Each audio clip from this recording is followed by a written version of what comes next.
Bueno, acá nos encontramos con Fernando Yule, candidato a gobernador por el Partido Humanista. ¿Cómo está, Fernando? ¿Qué tal, Valentina? Un gusto. Un gusto, nosotros también. Bien, bueno, la primera pregunta que tenemos es si nos puede hacer una breve presentación personal, si nos puede contarnos sobre usted, a qué se dedica y hace cuánto se dedica a la política. O del lugar de cristal. Bueno, mi nombre es Fernando Daniel Yule, soy cordobés, nací en Villa Rosario, tengo 59 años, 3 hijos, varios, digamos, rondando la edad que tienen ustedes. Y yo me inicié, digamos, ahora estoy haciendo televisión, hice 3 años de comunicación, antes de eso hice 3 años de biología y 1 año de ingeniería. O sea, cuando cumplí los 7 años de universidad dije es suficiente. Y como estaba trabajando en lo que es un programa de televisión, el primer programa de arquitectura que en Córdoba construir, lo hice yo junto con otra gente, lo hicimos juntos, y dije, bueno, ya está suficiente, comunicación, yo voy a dedicar mi vida a eso, y desde entonces estoy haciendo programas de televisión, videos institucionales, digamos, con eso trato de sobrevivir. Me fundió 2 veces, en 2001, bueno, todas esas cosas. Y en la política me inicié en el año 84. 84, soy uno de los fundadores del Partido Humanista, que lo fundamos el 8 de marzo, en reconocimiento a las mujeres, a la violencia, a la discriminación que sufrían y que todavía hoy sufren. O sea que de alguna manera eso te muestra o te da un perfil de la política del Partido Humanista, ¿no? Y bueno, he participado siempre en el partido, nunca me he ido a otro partido y he vuelto, digamos, no somos saltimbanquis. Los saltimbanquis son los que están en el circo saltando y siempre caen parados. No, nosotros de alguna manera somos coherentes y perseveramos con la propuesta del partido, que supongo que vamos a ver más adelante. Bien, sí. ¿Cuáles son sus principales propuestas de campaña? Mira, nosotros tenemos varias propuestas, ¿no? Sí. Pero hemos decidido avanzar con las 3, con las que nos presentamos, digamos, solo en la última elección en 2017, diputado nacional, ahí fui candidato, que son como 3 leyes o 3 propuestas que tienen que ver con dar una solución tanto a la política, a la sociedad y al tema de la violencia. En el tema de la política, la dificultad que estamos teniendo, que nosotros veíamos desde hace muchos años, que en esta democracia, digamos, representativa, es como una obra de teatro en donde un conjunto de personas deposita su confianza en pocas. Ese es el primer acto. Y el segundo acto es que esas pocas personas traicionan a la gente que los votó. Para eso proponemos una ley de responsabilidad política.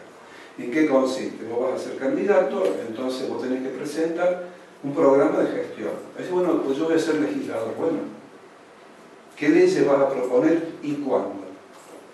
Entonces después se te hace un seguimiento a vos, se te hace un seguimiento al gobernador, y si no cumple con las promesas que hizo en campaña, en un tiempo, por ejemplo, al año se hace un corte. A ver, ¿qué pasó con la ley que propusiste de género? Pasa que políticamente no era conveniente, entonces dijiste, no la pude hacer. Bueno, estás expuesta a un desafuero, ¿sí? Es como decir, vos compras un reloj, si no te funciona, van y lo cambian. Entonces, ¿por qué no puede ser igual con los diputados? Si a uno lo estafan, cuando uno vota a alguien y no cumple, ¿por qué no lo puede cambiar rápidamente y tiene que esperar 4 años? ¿Sí? Un poco lo que pasó con el presidente. A Macri lo ha votado 7 de cada 10 personas de Córdoba y ha decepcionado a 10 de 10. O sea, y él está todavía. Ese tendría que haber ido no con un golpe, sino con un mecanismo democrático, porque si no cumple y nos miente, ¿por qué tenemos que estar 4 años? Que se vaya antes. Siempre le dio responsabilidad política. La otra ley con la que vamos a salir tiene que ver con la ley del superpoder del pueblo. Pero que siempre hay un superministro que toma decisiones fantásticas, como que tenemos una deuda por 100 años. ¿Sabían que tenemos una deuda por 100 años? O sea que sus nietos van a seguir pagando una deuda que Duhovne contrajo en nombre de todo el pueblo. Ahí, ¿qué proponemos nosotros? Que cuando el presente y el futuro de una población va a estar comprometido por la decisión de una persona, más allá que haya sido elegida por el pueblo, esa decisión tiene que ser consensuada a través de un referéndum o una consulta vinculante. ¿Sí? ¿Se entiende? Y la última propuesta ley es una ley de educación de la no violencia. Tenemos una sociedad muy violenta, no solamente en el aspecto físico, sino moral, de género, psicológico, religioso. La violencia se manifiesta de distintas formas. Entonces, nosotros decimos que la violencia se aprende, es un problema social, no es un problema natural que uno nace violento. No, estamos en una sociedad violenta y uno va aprendiendo a relacionarse violentamente, a imponer las cosas. ¿Sí? Yo lo otro o lo domino o lo destruyo, o puedo cooperar con el otro. Son tres cosas que uno puede hacer en una relación. Bueno, lo que nosotros proponemos es una ley de educación en todos los niveles educativos, ¿sí? Primarios, secundarios, universitarios, en donde la gente pueda reflexionar y ver qué es la metodología de la no violencia. Entonces, son los tres aspectos, digamos, tres leyes, tenemos muchas más, elección directa de jueces y comisarios, bueno, que tienen que ver con cuestiones más como de fondo, ¿no? Cambiar una sociedad y no discutir un presupuesto. Vamos un poquito más allá de eso. Bien, ¿qué cree que lo diferencia de los otros candidatos? Depende de cuáles. En general de los que se postulan ahora. Perfecto. Vos, por ejemplo, tenés a Mestre, a Negri y en alguna medida Schiaretti. Ellos son responsables de lo que estamos pasando en Argentina y en Córdoba. O sea, la situación en donde cada vez hay más merenderos, cada vez hay más gente desocupada, cada vez hay más gente que no sabe qué va a hacer de su futuro, que se están pensando ya en irse de nuevo del país para tener más suerte en otro lado. Ellos son los responsables. Eso a nosotros nos diferencia muchísimo, porque ellos son macristas, y han sido parte de la gestión, y Schiaretti, que no se pone el título de macrista, ha sido cómplice de Macri. ¿O alguna vez lo han visto él hablar en contra de Macri en estos últimos 4 años? No. Básicamente es eso. Después tenemos los otros candidatos que son, de alguna manera, como bien dice, conservadores. O sea, ellos plantean problemas coyunturales, así para resolver cuestiones del ómnibus, del transporte. No, nosotros queremos solucionar cuestiones de fondo de esta sociedad. Y después tenemos los partidos de izquierda, los candidatos de izquierda, que de alguna manera se presentan ahora como salvadores. No olvidemos que ellos, ¿sí?, los partidos de izquierda, en la elección de Macri y Scioli, llamaron a votar en blanco. O sea que también son cómplices de Macri. ¿Sí? Si el partido de izquierda hubiera llamado a votar a Scioli, hubiera ganado Scioli. Y no digo que estaríamos mucho mejor que cuando estábamos con Cristina, pero no estaríamos como estamos ahora. O sea, los partidos de izquierda también son cómplices de que Macri haya ganado. Entonces, de alguna manera, voy a decir, bueno, ¿y ustedes cómo se ubican? Y nosotros estuvimos hasta el 2011, más o menos, apoyando la gestión del Frente para la Victoria, ¿sí? Estuvimos con ellos. Luego vimos que nuestra propuesta del ser humano como valor central, la no violencia, no se visibilizaba hacia afuera, entonces decidimos cómo separarnos. Nosotros somos humanistas, ¿sí? Y eso es difícil de comprender, eso es como humanista. Claro, nosotros ponemos el ser humano como valor central. Ah, bueno, por eso lo hacemos todos. No, ¿cómo que lo hacemos todos? Los políticos dicen, bueno, nosotros también decimos eso.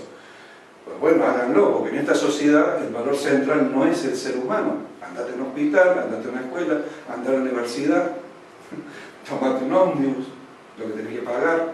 O sea, el valor central no es el ser humano. El ser humano está supeditado al dólar, por ejemplo, hoy en día. ¿Y a nivel económico usted qué propone?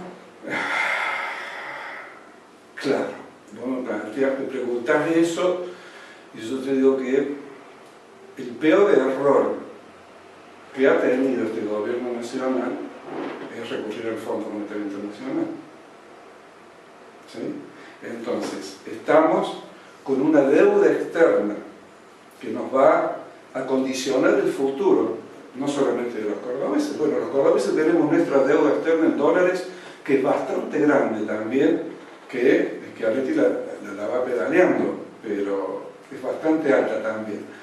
Entonces yo creo que una de las cosas que tenemos que hacer básicamente a nivel económico es destinar dinero que está gastado en obras fastuosas, ¿sí?, que sirven para la foto. Por ejemplo, el puente que se inauguró hoy. Ese que lindo el puente, sí, hermoso para sacarse una foto, ir y colapsar, pasar al Valle de Punilla y colapsar los caminos del Valle de Punilla, porque no están preparados para que vaya masivamente todos los cordobeses a conocer eso, ¿sí? Entonces, el problema que tiene la gente es, primero, ha sido estafada, ¿sí?, porque votó a un gobierno que no le ha dado respuestas, y después está sin trabajo. La gente está sin trabajo, o sea, y la plata no alcanza. Entonces, en vez de hacer un puente, que teóricamente se hace con dinero genuino que tenemos los cordobeses, bueno, parece que es del gobierno, porque no me preguntan a mí si es más importante hacer un puente o arreglar un hospital, en donde las paredes no son de esto, sino de Durlock, tienen huecos abajo, ¿sí?, abajo, donde se meten todos los gérmenes. No lo sacas más a eso, porque hay que los gérmenes se matan con lavandina, o la vas con lavandina y matas. Ahora, ¿cómo haces para meter lavandina debajo de un Durlock? Imposible. Entonces la gente que va al hospital está totalmente caminando por lugares donde hay gérmenes, aparte que están colapsadas, por ejemplo, en el Hospital Misericordia, las cloacas. Entonces vos entras caminando desde el hospital pisando mierda y vas a ver un paciente que está operado. O sea, entonces, la propuesta nuestra, ¿cuál es? Generar una provincia en donde la producción con valor agregado sea lo distintivo. ¿Sí? ¿Qué quiere decir valor agregado? Bueno, ahora estamos exportando soja. Pará, dejar acá, la elaboremos y exportemos aceite de soja. O sea, darle un valor agregado a todo eso. Estimular las pequeñas empresas, los emprendimientos familiares, las pymes, ayudarlas con créditos sin interés. Dice, pero créditos sin interés, qué sé yo, porque la banca. En estos últimos 4 años, la institución que más dinero ganó fueron los bancos. Así. Entonces vos ahí ves a dónde apunta de alguna manera esta política, a quién favorece. Entonces lo que nosotros proponemos es que el banco provincial, si no se crea un banco estatal, que entregue créditos sin intereses. Pues bueno, pero un crédito sin interés, entonces ¿cómo haces? No vas a ganar plata, nada, no. Es que yo a vos te doy plata, vos generás, producís cosas, aparte yo, el Estado, te voy a ayudar a venderlas. Compre Córdoba, ¿sí?, para que la gente de Córdoba te compre a vos.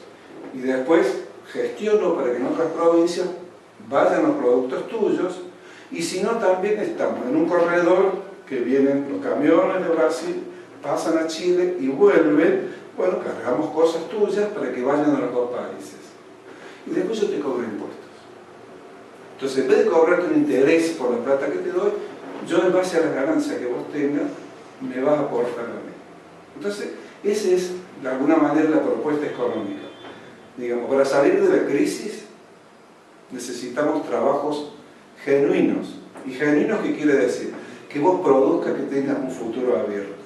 Las obras que hace el gobierno están lindas para las fotos, pero cuando se acabe la plata, toda esa gente que está trabajando ahí queda en la calle igual que vos.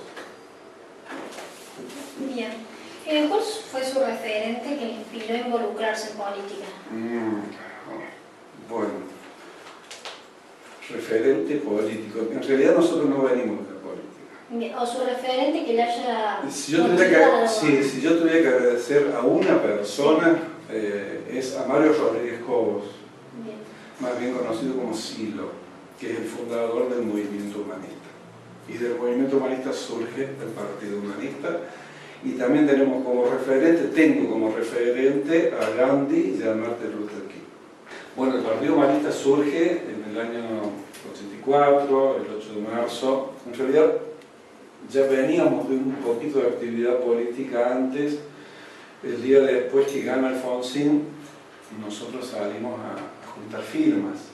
Imagínense cuántos años, yo era un joven, y para pedir que el servicio militar sea optativo.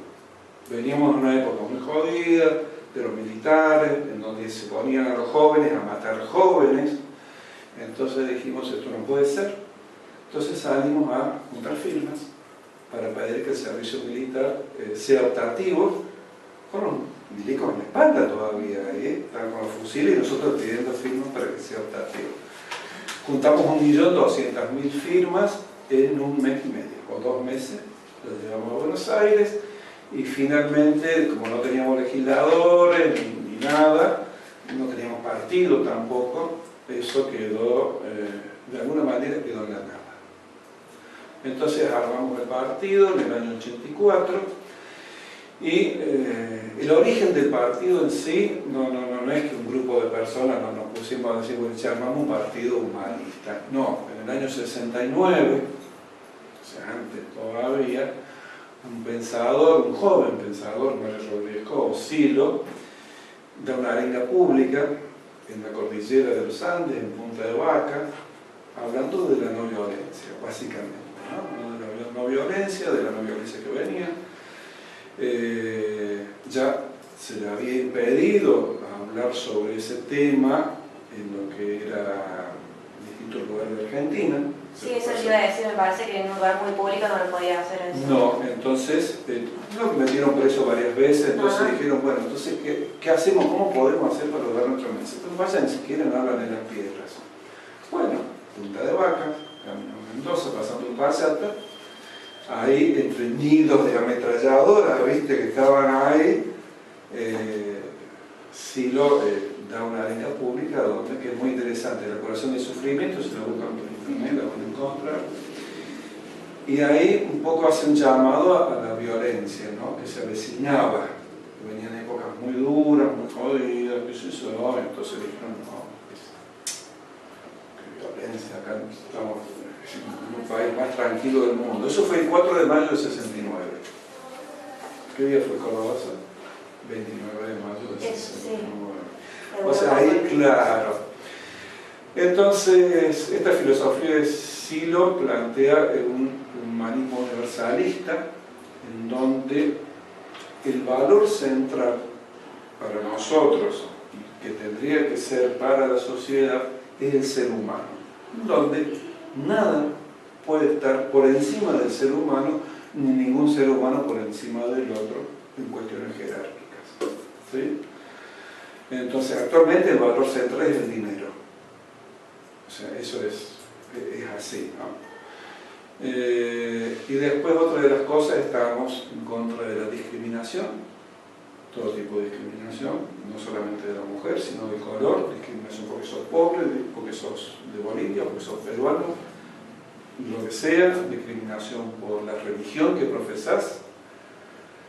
Entonces, esto estamos en el ser humano como el central, la discriminación, el tema de la violencia es el otro tema, en donde planteamos que la violencia no es una sola, o sea, la violencia física es como lo más visible, exactamente esa es la palabra.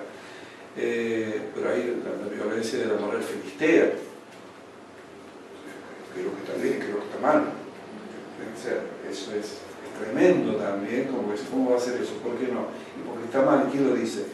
Y bueno, no, es lo que está impuesto, pero puede ser cambiado, hombre. Porque, por ejemplo, en relación a eso de la discriminación, por ejemplo, actualmente hay mucha discriminación, por ejemplo, los pobres se lo llevan a los periféricos.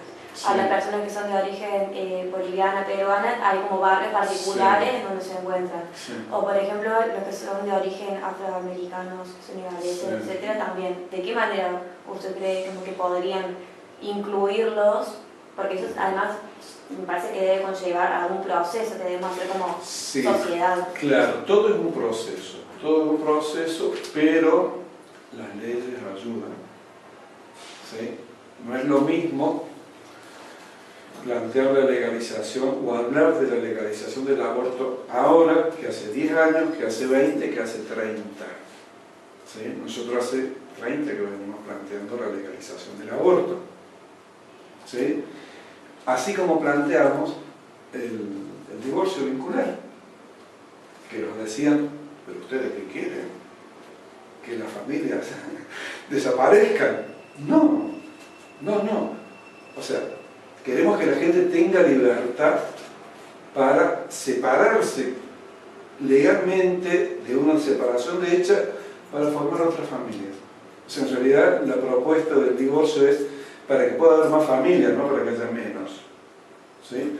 Entonces, si vos tenés leyes que por ahí son un poquito cuestionadas en un comienzo, pero te facilitan que a la postre haya menos discriminación. ¿Sí? Entonces es como lo que pasó con Luther King, con el tema de los negros, viste que no podían viajar en ómnibus. Bueno, vos hoy vas a algunos lugares y hay discriminación de los negros en Estados Unidos, pero no es lo que era antes. O sea, la ley de alguna manera ayuda y tiene que ir ayudando al cambio social. Vos con una ley no vas a hacer un cambio social.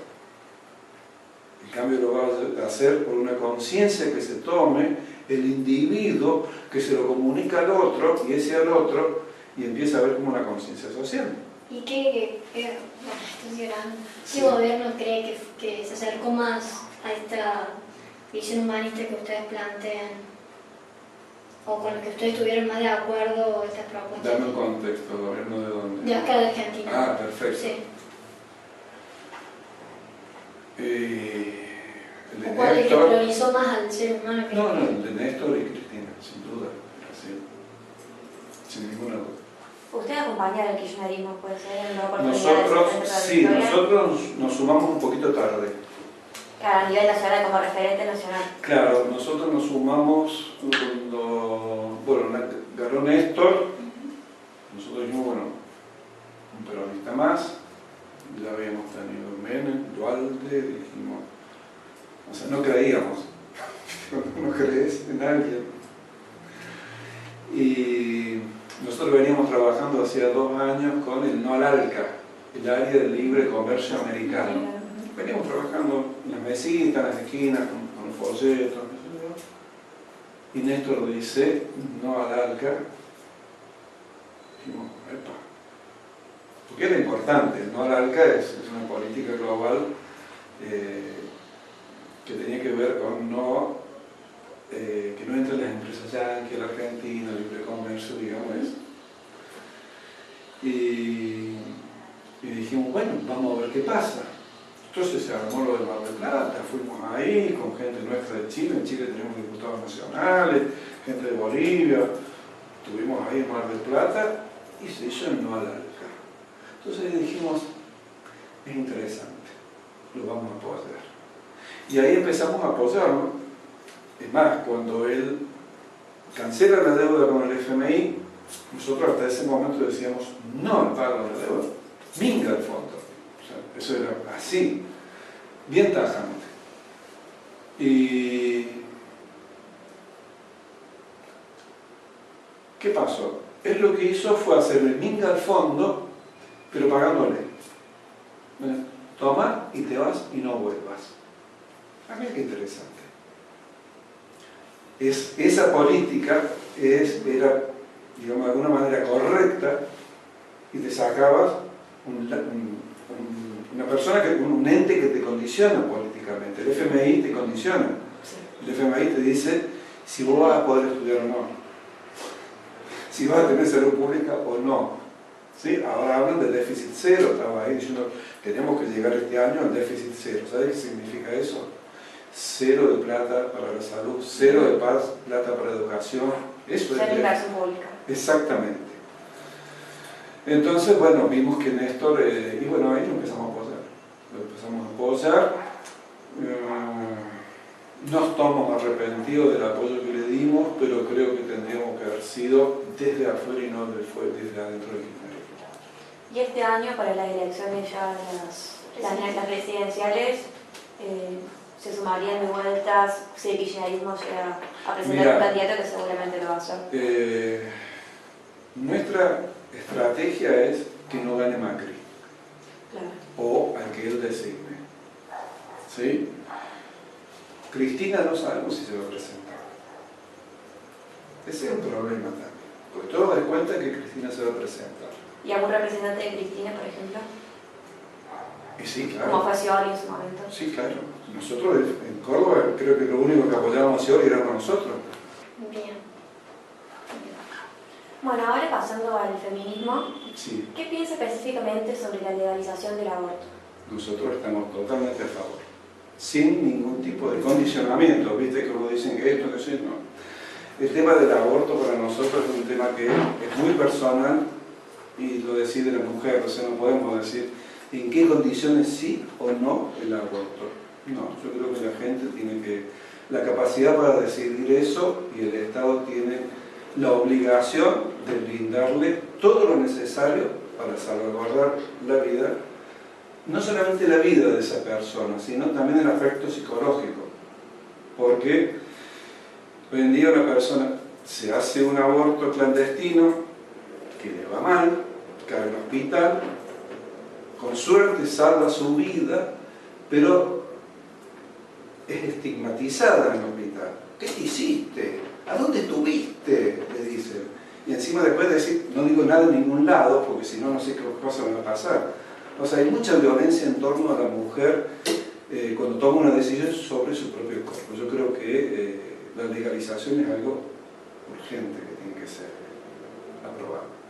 Perfecto. ¿Qué proyectos de relación al género tiene, qué proyectos proponen como partido en Mira, relación al género? nosotros, por ejemplo, presentamos listas, llevamos el 50%, en algunos departamentos llevamos 2 mujeres, tuvimos que bajar a una y quedamos con un solo candidato. Entonces, evidentemente que el proyecto en donde que sea equitativo hombre y mujer fue hecho por hombres. ¿Por qué? Porque para nosotros la propuesta sería que en las listas tendría que ser un mínimo del 50% de mujeres. Si hay más, no importa. Es como, digamos, los hombres llevamos mucho tiempo de ventaja en estar siempre en todos lados.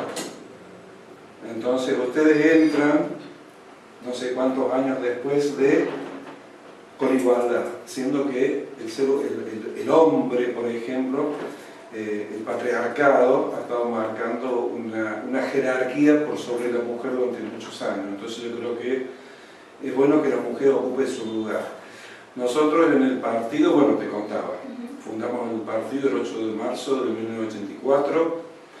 En nuestras cartas orgánicas está desde el año 84 la igualdad de cargos en la conducción del partido. En lo que es cargos electivos siempre hemos estado 50 y 50. En los comienzos no llegamos porque la participación en sí de las mujeres era menor, pero la vez pasada Juan Cruz Taborda Varela, lo ubican, él comentaba que en la década del 80, fines del 80, cuando la UCD llevaba en una lista de 60, llevaban 2 mujeres, los peronistas llevaban 3, el Partido Humanista llevaba 36. Entonces ahí vos ves un poco que más que decir nosotros hacemos, pero yo creo que las mujeres necesitan estar en lugar de decisión, básicamente. Bueno, según el presupuesto 2019, el gobierno nacional invierte 11,36 pesos para combatir la violencia de género.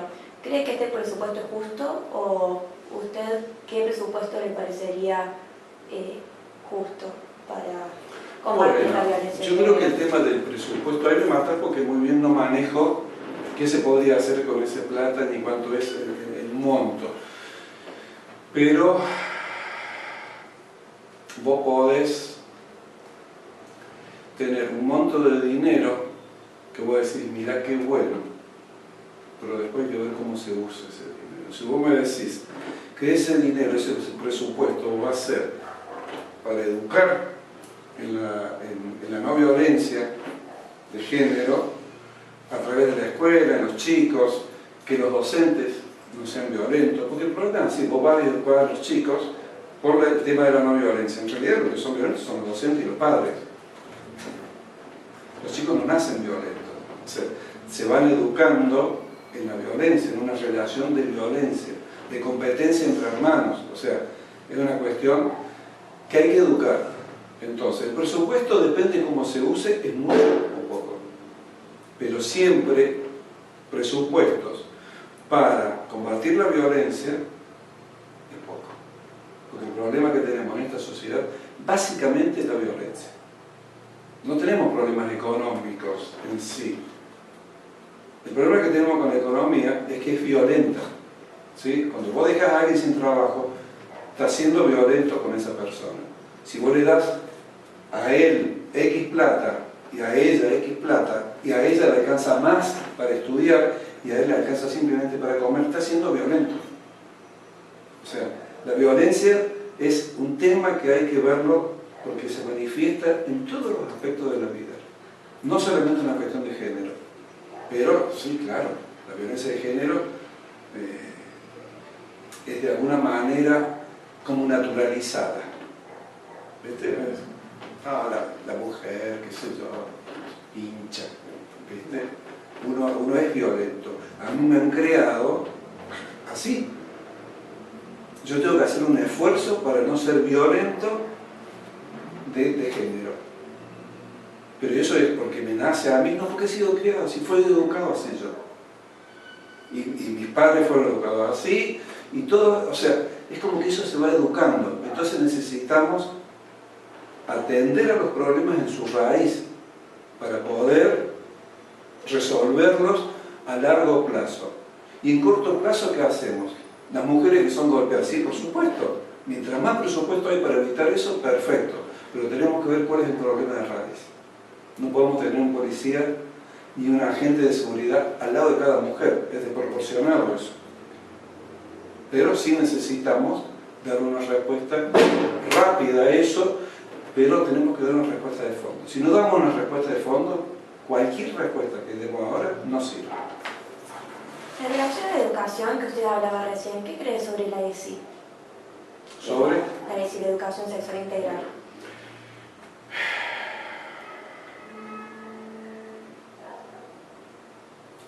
Hay que ver quién habla de la educación.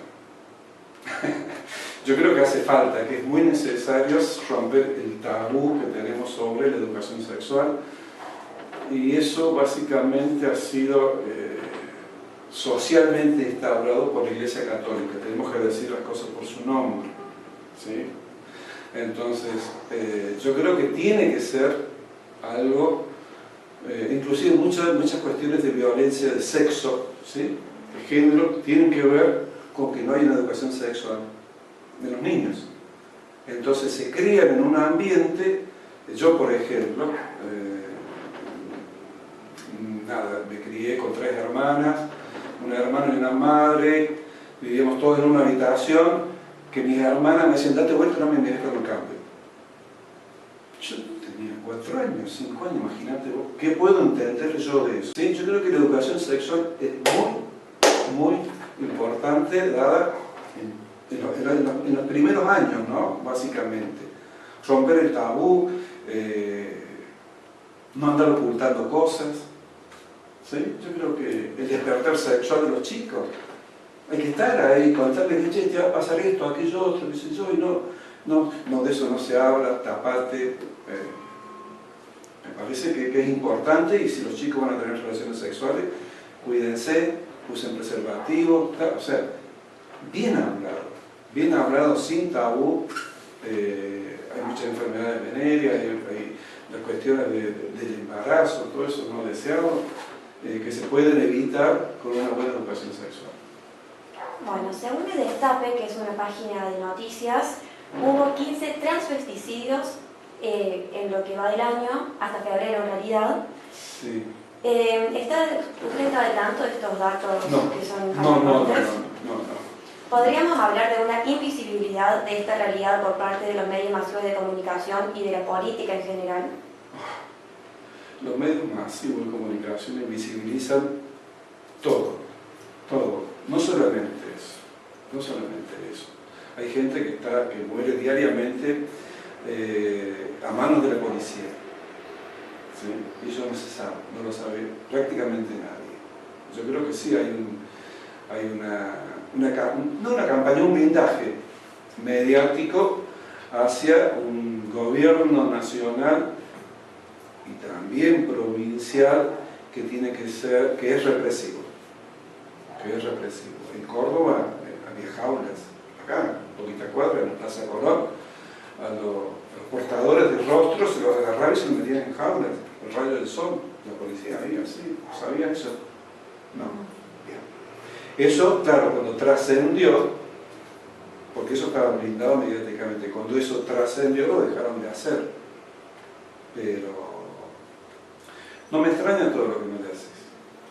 ¿Y por qué cree que invisibilizan con respecto a lo de los travesticidios? No tengo idea. ¿Por qué? No sé. ¿Por qué lo invisibilizan a eso? Aparte, por otro lado, los medios necesitan vender noticias. O sea, no digo que sea por eso, pero es mejor mostrar que fulana de tal, que es una actriz, se separó o le metió los cuernos al novio y lo plantean así. Eso vende mucho más que decir se suicidó un travesti. Claro, pero por ejemplo, teniendo en cuenta cómo se difunden los femicidios, también la poca visibilización de los travesticidios. Sí, yo no sé si es tanto así. Yo te digo, por ejemplo, no se muestra eso, no se muestra que hay chicos en el norte argentino que se están muriendo de hambre, y eso es asesinato previo a tortura. O sea, y es más, vos tenés chicos que son malnutridos en la primera etapa de su vida y tenés una persona con deficiencia intelectual por el resto de su vida. Entonces, no sé, no te puedo contestar esa pregunta, ¿por qué? Bien.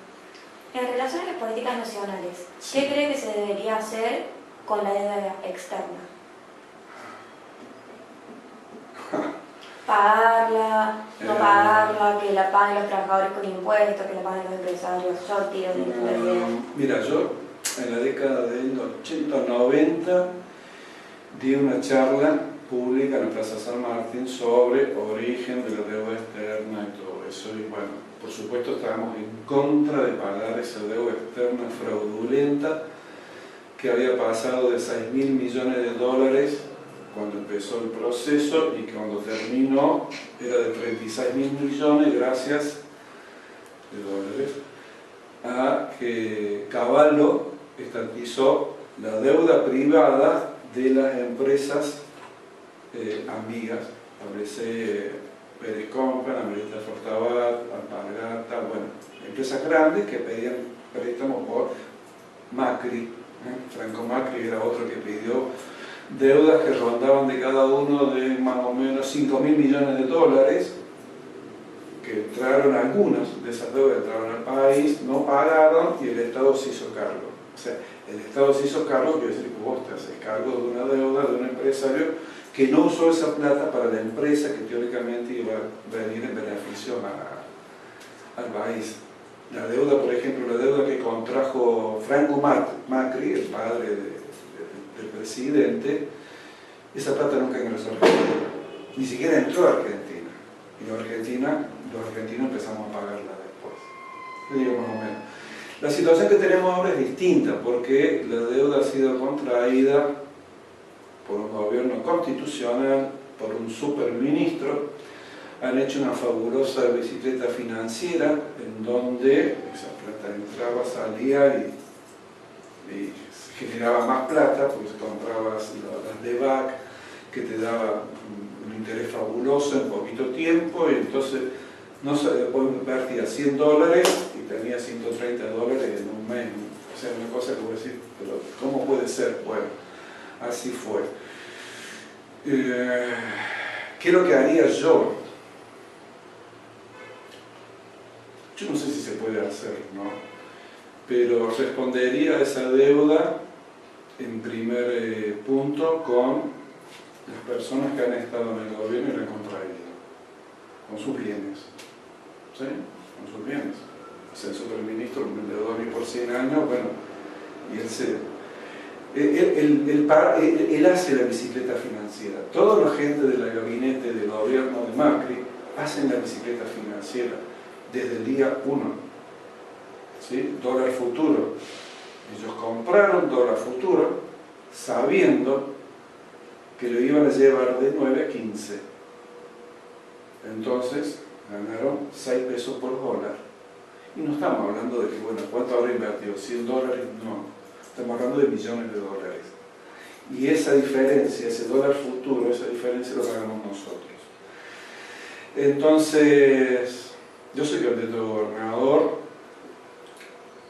Me preguntas qué haríamos nosotros para resolver un problema en el cual no nos preguntaron qué hacer.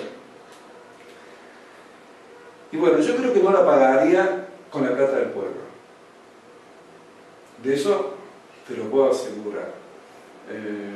Trataríamos de generar ingresos genuinos, tratar de que el país vuelva a funcionar y en lo posible iría pagando algunas cosas, otras cosas a los que hicieron esa no es una macana. Vos decís, uy, se cometió un error. No fue un error, fue adrede. Usted dice que fue un proyecto de gobierno. Totalmente. Porque si no, porque no sabía, se equivocó, que eso no. Porque cuando alguien hace y se equivoca porque no sabe, alguna vez se equivoca a favor de él, de este otro, de aquella. Acá siempre se equivoca a favor de los mismos, de los que más tienen. ¿Sí? Nunca se equivocaron a favor del pueblo. Cuando dicen, mira, el pueblo recibió un montón de plata extra porque se equivocó Macri. No, pero siempre fue al revés. Perdimos, y aumenta la luz, aumenta el gas, aumenta la nafta, aumenta todo para el pueblo. Ahora, los que reciben eso cada vez están mejor. Entonces, yo creo que alguna vez tienen que pagar ellos. Entonces vamos a decir, ¿cómo lo resolvería? Con esa, alguna vez tienen que pagar ellos. ¿Qué piensa sobre las políticas que implementa la ministra Bullrich en cuanto a la seguridad y si cree que la solución que la ministra propone, bueno, es factible para combatir la inseguridad? Yo creo que la ministra es una mujer que desvaría. ¿Sí? No digo que es alcohólica porque, bueno, eso es... Pero yo creo que ella desvaría. Ella cree que el enemigo es... O sea, las muertes que hay diariamente en manifestaciones, cuando vos ves que un policía le pega a una anciana un palazo en la cabeza, y vos te enojas con el policía, pero detrás del policía o del gendarme hay una ministra de seguridad que dice, dele. Yo creo que es muy peligrosa esta mujer en el lugar en que está y estamos totalmente en contra. Con respecto al conflicto universitario que hubo el año pasado en relación al presupuesto, ¿qué opinión tiene sobre las medidas que tomaron tanto los estudiantes, docentes y no docentes, como el gobierno? El gobierno me refiero a el presupuesto que ellos, bueno, dieron a medias y la respuesta de los estudiantes de manifestarse o tomar universidades. O lo de no abrir paritarias, por ejemplo. Bueno, yo creo que esto se puede ser extendido para todos, ¿no? Nosotros lo que proponemos de alguna manera es una redistribución de las riquezas. ¿Sí?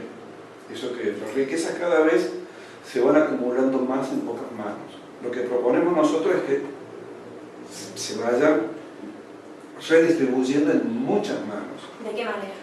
Una de las maneras en que la riqueza se distribuye en muchas manos es a través de las paritarias. ¿Sí? Entonces, si vos tenés un cuerpo de delegados, ya sea de la universidad, de fábrica o lo que sea, en donde luchan para que los trabajadores tengan más plata, esa lucha es una lucha en redistribuir mejor las riquezas.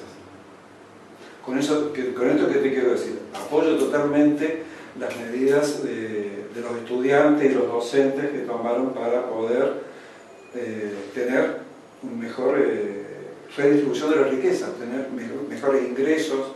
O sea, actualmente está todo por el otro lado, cada vez vamos perdiendo. O sea, todos los años se pierde un 15 o un 20%. Se suma 15 o 20% por 4 años. ¿Cuánto hemos perdido? ¿El 60%, el 70% del sueldo que teníamos cuando entró el presidente? Perdón. Bien, con respecto al gobierno de Schiaretti, ¿qué opinión tiene de su gestión? Yo creo que el gobierno de Schiaretti es una clara muestra que el neoliberalismo es concentrar el poder económico en pocas manos. ¿Sí? Recién hablé del hospital. Puedo hablar de la educación, de la vivienda. Y yo decir, no, porque el gobierno hace vivienda. Listo. Yo tengo un programa de construcción. Yo sé las viviendas que se hacen para la gente son paupérrimas. ¿Sí? ¿En qué sentido? Los muros, por ejemplo, generalmente son hechos con bloques de cemento. Que eso, en invierno, se te enfría mucho la vivienda y en verano se te calienta mucho. O sea, es un lugar no apto para la vida. Una casa hecha con bloques. ¿Sí? El nivel de pobreza que hay en Córdoba es altísimo. El nivel de desocupación es altísimo. Sin embargo, hacemos puentes, hacemos faros, ¿sí? Que uno dice, mira vos, qué bien que está la provincia. No, este es un ejemplo de la mala distribución de la riqueza que puede haber en una provincia en donde, teóricamente, tendríamos que estar viviendo todo medianamente bien. ¿Usted cree que el problema es con Schiaretti o que viene desde antes? Schiaretti lleva esta última gestión. No, son 20 años. Son 20 años y antes el radicalismo es lo mismo. Digamos, es como decir...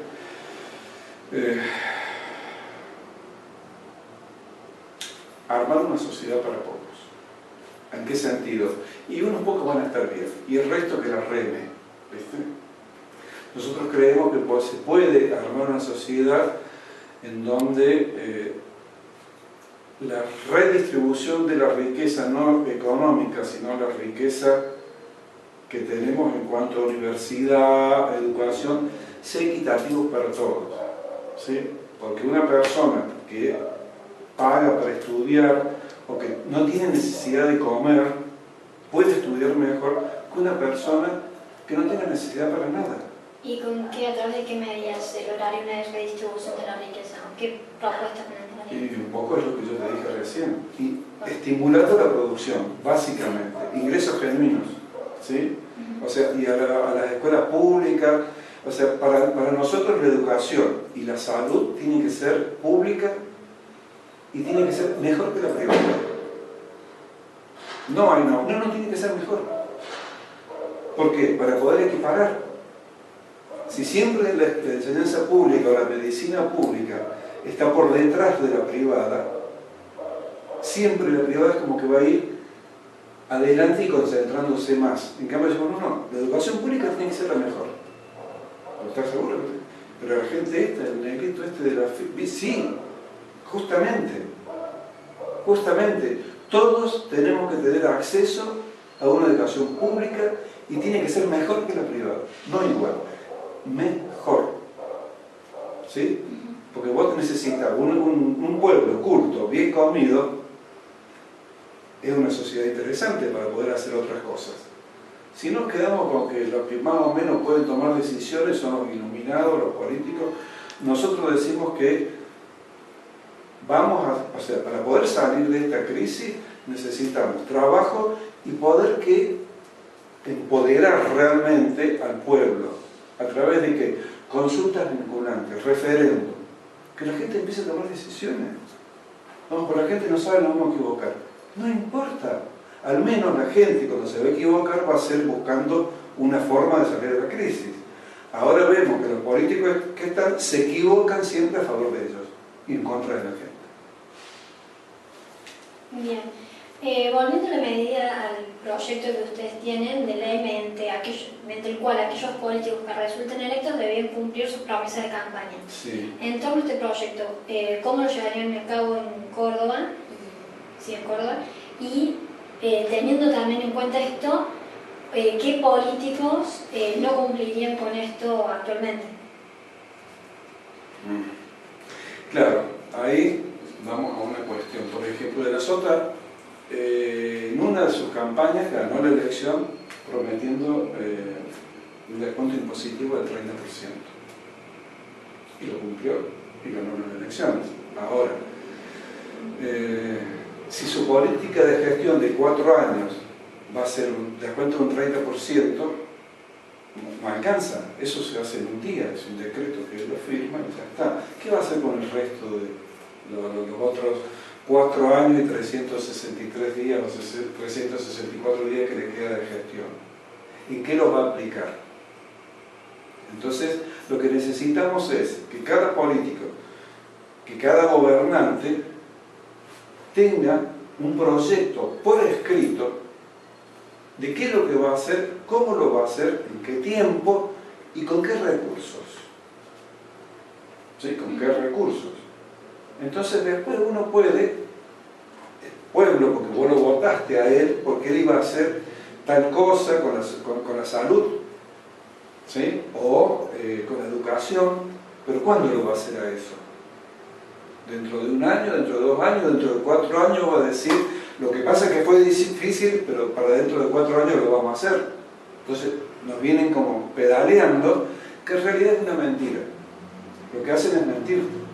Ellos se manejan con encuestas, dicen, bueno, ¿y ahora cuál es el tema? ¿Cuál es el tema? El género. Bueno, entonces salen con un spot diciendo que va a estimular el empleo de las mujeres. Nosotros en el año 84 vimos que el problema de las mujeres ya se manifestaba. Ellos lo ven ahora para capitalizar votos por las marchas de la violencia de género. O sea, no son tontos. Y mienten. ¿Y cuántos empleos pueden generar ellos con una provincia que se está hundiendo? ¿Qué va a pasar después de mayo? ¿Qué van a decir? Cuando aparezcan los problemas después de mayo económico, van a decir que es un problema general, global. Porque la provincia no tiene más plata que para mayo, me aviso. ¿Y cuál sería como la punición si los políticos no cumplieran con lo que propusieron? Mira, nosotros en eso somos bastante estrictos, pero bueno, también puede ser que puede ser puesto a consideración. ¿Sí? Puesto a consideración a través de un voto. Bueno, fulano de tal iba a prometer todo esto, Mengano iba a prometer esto, Sultano esto otro. Bueno, al cabo de 1 año hacemos una pequeña consulta. ¿Sí? ¿Consulta con quién? Vinculante con el pueblo. Ah, bien. Sí, mira, Mengano cumplió el 10%. Voten a ver si sigue o no sigue. Sultano cumplió el 30%. ¿Ah? Y este otro cumplió el 80%. Entonces que la gente vote, diga, bueno, ese de 80 que quede. Por estos dos no, era vos, si no han hecho ni el 30% de lo que prometieron, ¿por qué lo vamos a sostener en el tiempo? Un poco eso es lo que hizo Evo en su momento.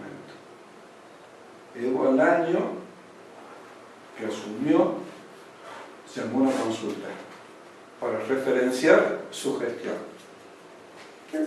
Y tomó medidas muy grosas Evo, ¿no? Tenía varias empresas petroleras que se llevaban el 75% de las ganancias.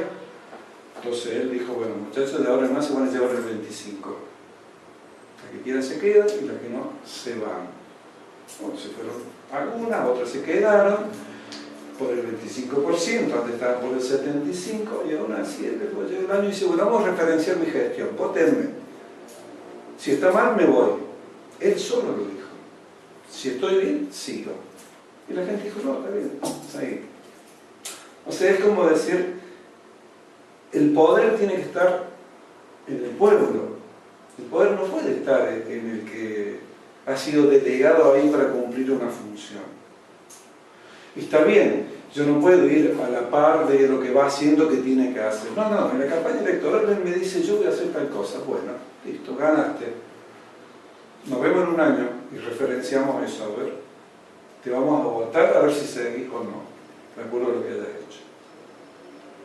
No es muy difícil. Y voy a decir, uy, es un poco engorroso, que esto y que el otro. Bueno, pero mirá dónde estamos ahora. Y hacia dónde vamos, que ese es el problema que podemos cambiar un poco en cuanto a... Yo creo que la gente tiene que empezar a participar un poquito más, con votar no alcanza. Hay que decir, bueno, consúltenos, pregúntenos, ¿qué hacemos? ¿Qué hacemos con el presupuesto de la universidad? ¿Por qué tenemos que estar peleando? ¿Por qué no podemos estar decidiendo nosotros cuál es el presupuesto? Porque ese es el tema. O sea, nosotros lo planteamos al revés. Es como que el presupuesto se arma en función de la necesidad que plantean los docentes y los alumnos. Ese es el presupuesto. Y no que el gobierno dice, no, le vamos a dar un porcentaje porque el resto lo tenemos que manejar en la bicicleta financiera. Es para eso que ellos usan la otra plata. No es para hacer obras. Bien. Bueno, por último, no sé si alguien le quiere preguntar algo más. Bien. Si tuviera que decirle algo a los jóvenes, ¿qué mensaje le darían? Que participen. Que participen, que es la única forma de poder salir o construir una sociedad que tenga que ver con uno o con ellos. O sea, es la forma. Participando es. Y se van a equivocar, y así como me equivoco yo y me he equivocado, sí. Sí, y ese no es el problema. Ahora, dejar que otro decida por mi futuro, eso es gravísimo. Es gravísimo. O sea, porque eso es lo que está pasando. O sea, nuestro futuro depende de unos malandras que están en el gobierno nacional ahora. ¿Sí? Eso es, dejar que otros hagan las cosas por uno. Bueno. Así que hay que participar. Muchas gracias. No, gracias a ustedes.